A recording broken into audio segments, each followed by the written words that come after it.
All right, Josh, you grew up in LA. What was the environment like there? Yes, the environment in LA, I often say is like a mecca of diversity. And I only realized that after I left LA and I moved to Connecticut in junior high school. My friends came from all over the world. They spoke different languages, had different cultures and customs, and that for me was the norm. Friends from Vietnam, from China, from Jamaica, from Saudi Arabia. It was totally natural to like just transition and like go to someone's house for a sleepover or for a party, and you experience one culture, and then go to another friend's house and experience something totally different. And I loved that. That's cool. Yeah. So, yeah. What is your favorite thing to do to connect to the community? Favorite thing to do? You know, it depends on like what community I'm in. You know, if I'm in a community here in SAS, in Seattle, it might be just like talking with people in the community, just a simple conversation, engaging someone in a talk.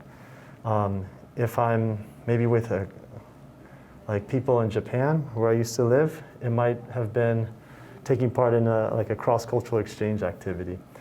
Someone might have asked me to like talk about my experiences as American, and I give a presentation to students or colleagues to like help them know who I am, so I can be like a better part of the community, and they can connect and help me to be a part of their community. Okay. Go ahead. What is your favorite part about working as a coordinator? My favorite part about working as a coordinator at SAS is probably just the variety of responsibilities, and every day is different. And I like that constant change, and it's challenging. Like it's challenging to like have to pivot every day, but I think it's a challenge and it's an opportunity. And I like that I've been able to learn a lot from my colleagues. I've been able to learn a lot from students by taking on different responsibilities. Sometimes it's individual one-on-one conversations. Sometimes it's planning an event or supporting a student, you know, by talking with teachers and with parents sometimes. So I just like the change of pace. It changes every day. And I'm not in one place, or I'm not just talking with the same group of people every day. It changes. So I like that change as a coordinator. Okay. You traveled a lot overseas. How do those trips reflect to yourself at SAS? Yeah.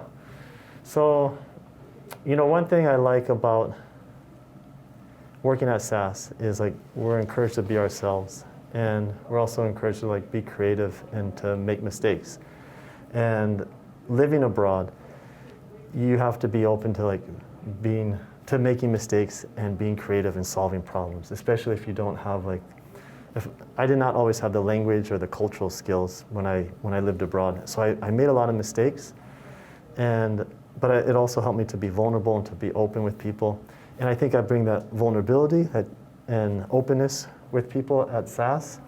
So, and the willingness to like make mistakes and to take risk. Like when I was abroad, that was a huge risk. Like just the decision to like leave my network, to leave my safety net, and go someplace where I had no connections.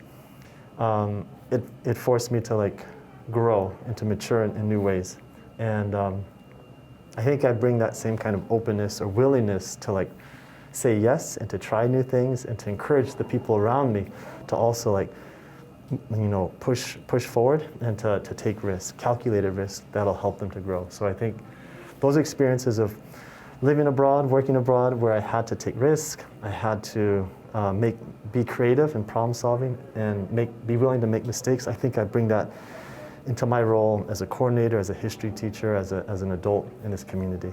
Yeah. Like that. Good questions. In the Peace Corps in Macedonia, Yes. What was that experience like?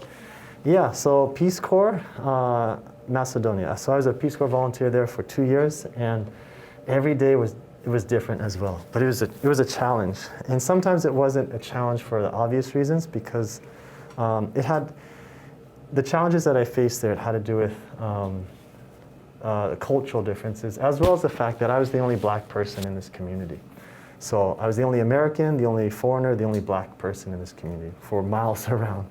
And so as you might imagine, like being the first, I was also the first Peace Corps volunteer in this site. So like it was really challenging to let my neighbors and the community know who I am. And it was challenging because I wanted to gain the support and work with my colleagues, but it was hard because it took time to gain the trust of the people I worked with. I've got lots of stories that I can't get into right now, but I've got lots of moments where I learned or the people around me learned. It was learning through, again, learning through trial and error. It was learning through making mistakes. It was learning through taking risks.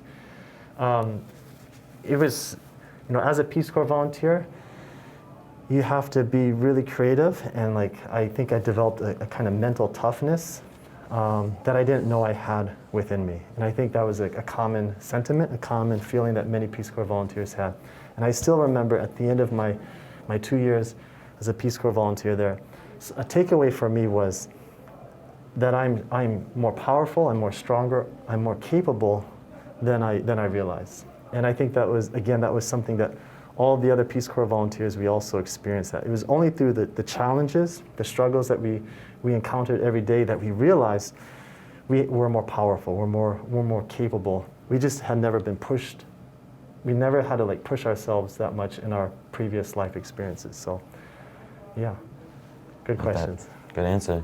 Thank you. What did you learn about yourself and your identity? While abroad? Yeah. So a sentence that I often say after living in Japan and Macedonia, or 3 sentences. There are lots of things. I learned about like how I solve problems. I thought more about what is important to me, my values. So I think I learned that I value like peace. I value community. I value connection. And while I think many times in the US, at least in American culture, we're taught to value like progress and progress in an economic sense, or progress in a financial sense, or that's a similar. But for me, I think I learned to value like having a peaceful life and like healthy relationships. But a takeaway for me was having to do with my identity was 3 sentences. One sentence is, in Japan, I was a foreigner. In Macedonia, I was an American. And in America, I'm black.